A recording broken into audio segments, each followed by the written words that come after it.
buenas noches. Empezamos la primera edición de su programa El Cultural TV.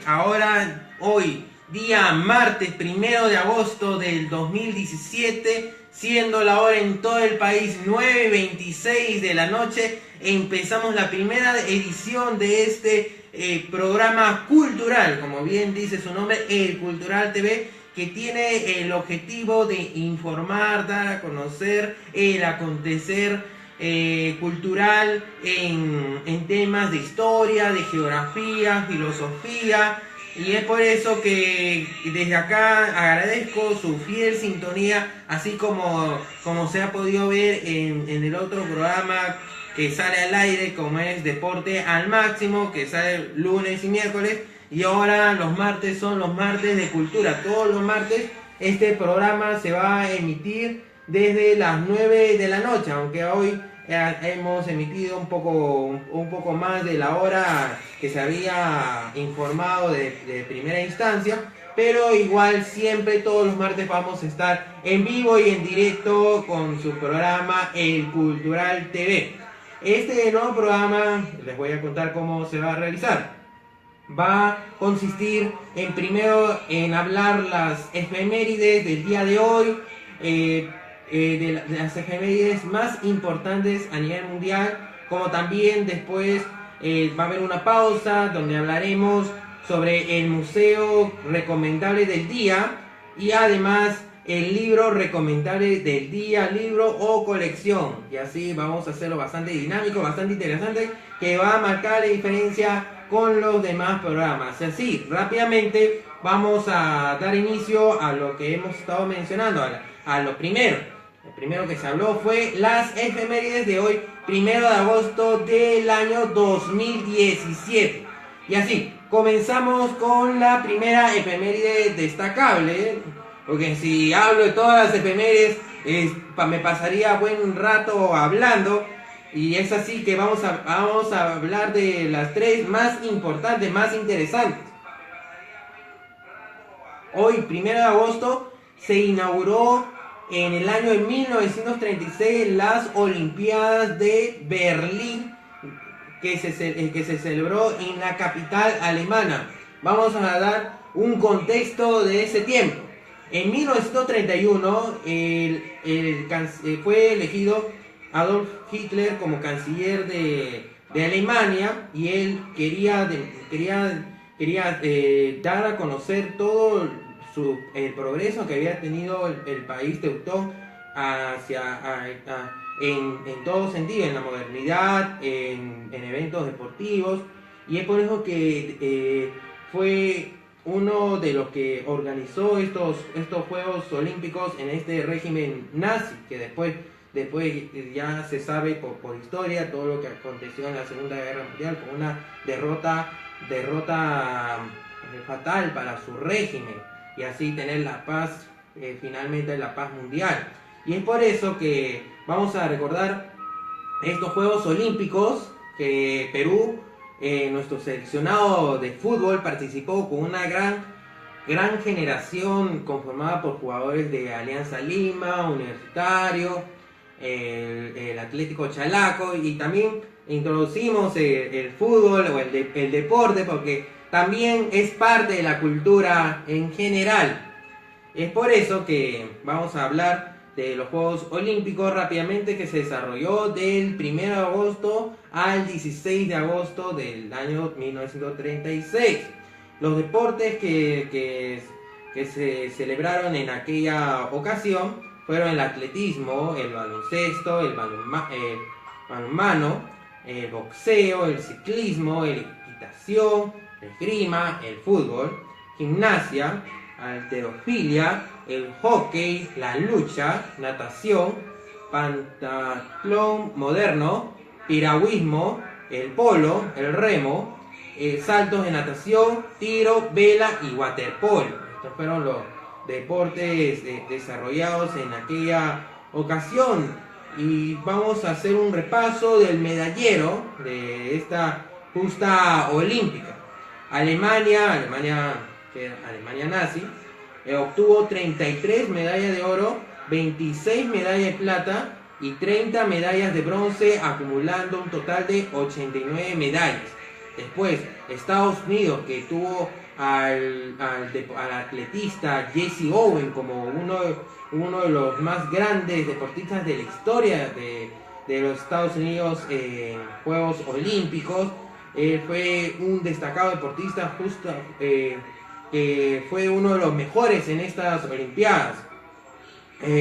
Estados Unidos acumuló 24 medallas de oro, 20 medallas de plata y 12 medallas de bronce, acumulando 56 medallas.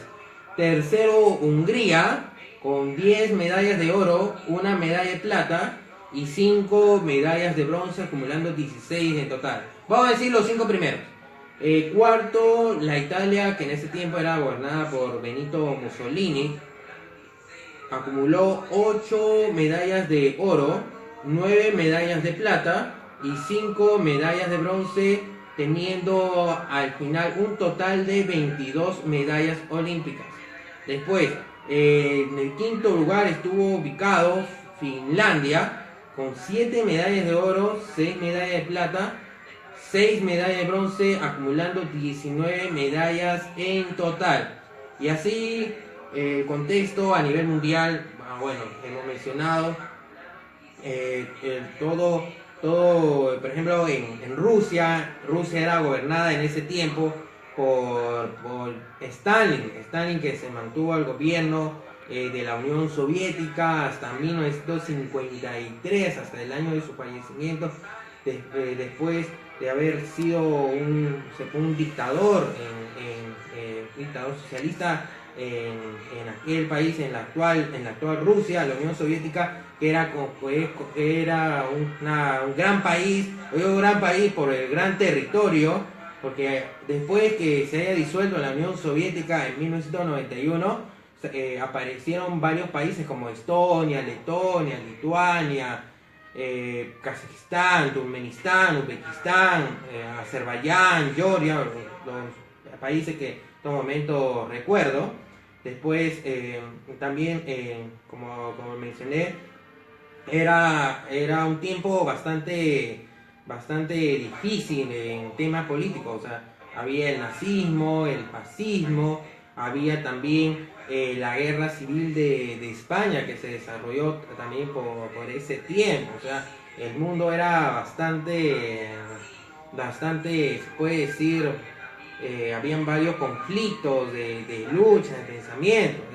En ese contexto se desarrolló los Juegos Olímpicos de 1936. Mientras en el Perú éramos gobernados por Oscar R. Benavides, quien gobernó el país hasta 1939. Esa ha sido una de las efemérides que he podido resaltar. Hoy, 1 de agosto de 1936, la inauguración de los Juegos Olímpicos en Alemania.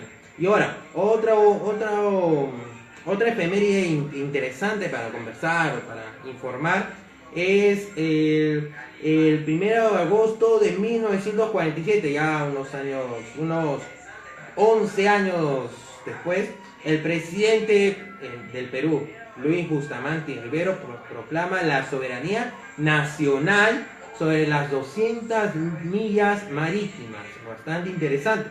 Pero muchos de repente no habrán escuchado al expresidente José Luis Bustamante Rivero.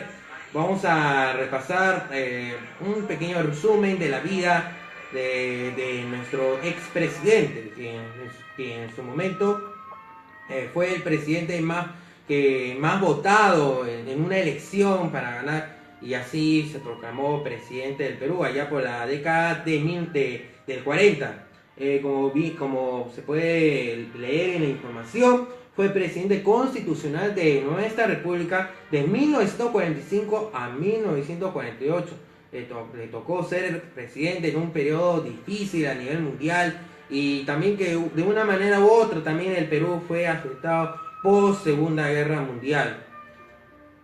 Después fue presidente de la Corte Internacional de Justicia entre 1967 y 1969. Pero él nació en Arequipa el 15 de enero de 1894 y falleció en Lima, nuestra ciudad capital, el 11 de enero de 1989. Fue un abogado, jurista, político, diplomático y escritor peruano. En su última etapa de su vida fue senador de la República, que en ese tiempo era como un cargo vitalicio, como para todo expresidente del Perú. Y así el cargo de senador nacional lo tuvo desde el 26 de julio de 1980 hasta el día de su fallecimiento, el 11 de enero de 1989. Su partido político, como se puede observar en la información, es el Frente Democrático Nacional. Y vamos a explicar también de la importancia que tiene las 200 millas marinas que firmó el presidente Bustamante Rivero allá por el 1 de agosto de 1947. Vamos a ver la información. Delimitó nuestro mar territorial en una extensión de 200 millas, comprendida desde nuestro litoral hasta una línea paralela a este, situada a 200 millas marinas mar adentro, es decir, más de 370 kilómetros, abarcando un área de 626.240 kilómetros. Los fundamentos geográficos que expuso el Perú para sustentar la tesis de las 200 millas fueron los siguientes.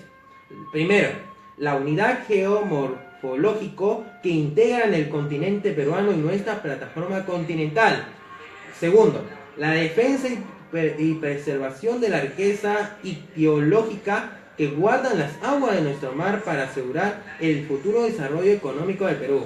Y tercero, como medida de defensa nacional para salvaguardar la integridad de nuestro territorio para el área del Pacífico. Y así la importancia que tiene esta delimitación realizada en 1947, hace ya 70 años. Y la otra efeméride que me gustaría compartirles, también interesante, es que un día como hoy, hace 41 años, fue el fallecimiento del expresidente argentino Juan Domingo Perón. Vamos a repasar a Juan Domingo Perón. Muchos no recuerdan o no conocen al expresidente de la República de Argentina. Él nació en Lobos, en la ciudad de Lobos, el 8 de octubre de 1895 y falleció en Vicente López el 1 de julio de 1974. Como se puede leer en la información, fue un militar político, escritor y presidente argentino, el primero en ser elegido por sufragio universal y el único hasta la fecha en asumir la presidencia de la nación en 3 ocasiones, todas por medio de elecciones democráticas. Fue el fundador del peronismo, uno de los movimientos populares más importantes de la historia de la Argentina hasta la actualidad. Y así también podemos mencionar que Juan Domingo Perón fue presidente de Argentina, bastante conocido en su país, y él era socio de Racing Club de Avellaneda, un equipo más grande de aquel país. Por eso que el nombre del estadio, que popularmente se conoce como el Cilindro, se llama oficialmente Estadio Presidente Perón. Es en honor al ex presidente de la República, quien en su momento fue presidente honorario del equipo de la ciudad de Avellaneda, y además tuvo como socios honorarios a Eva Duarte de Perón, su esposa, y esto también es resaltable, la cultura política con la política de Argentina, también con la cultura deportiva en sí. Argentina es un país que vive bastante el deporte, aparte del fútbol también. En Argentina podemos ver destacados deportistas en el básquet, en el hockey, en el tenis, y así también la política y el deporte también se relacionan. El presidente actual, Mauricio Macri, yo lo recuerdo bastante como presidente de Boca Juniors. Es el presidente más exitoso del Club Atlético Boca Juniors, uno de los más grandes del fútbol de Argentina, y actualmente es el mandatario de la hermana nación de Argentina. Y así ha sido el primer bloque de su programa El Cultural TV, con la música clásica que me acompaña de fondo. Vamos a regresar después de una pausa para hablar sobre una sección bastante interesante. El libro o la colección del recuerdo. Acá en mis manos vamos a hablar de la colección. Si la cámara me puede acercar un poco, me puede enfocar el libro. La colección de Jorge Bazán de Groman, Historia de la República del Perú, 1822 a 1933. Uno de mis tomos favoritos de los 18 tomos que salió hace ya varios años, allá me recuerdan, 2005, 2006. Bastante interesante, del historiador más grande que tuvo nuestro país. Además de lo anunciado, el museo recomendado del día. Ya regresamos en el Cultural TV. Muchas gracias por la sintonía.